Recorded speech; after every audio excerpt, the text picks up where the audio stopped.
கும்மிடிப்பூண்டி அருகே ஹார்ட்வேர்ட்ஸ் கடையின் இரும்பு கதை உடைத்து 2.5 லட்சம் ரூபாய் மதிப்பிலான பொருட்கள் கொள்ளையடிக்கப்பட்டுள்ளது.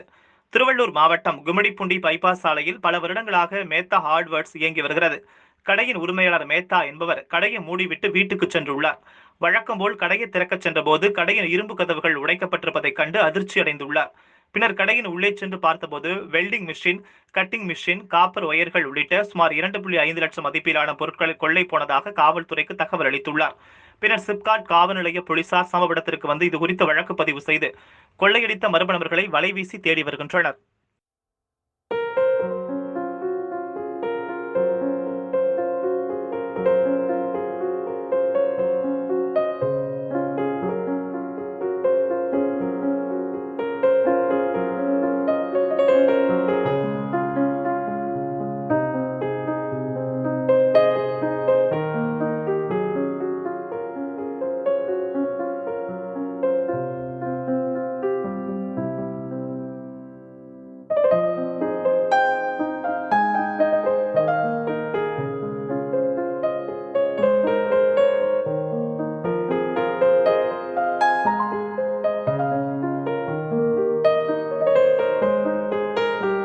செய்திகளை உடனுக்குடன் தெரிந்து கொள்ள கொளத்தூர் நண்பன் சேனலை சப்ஸ்கிரைப் செய்யுங்கள்.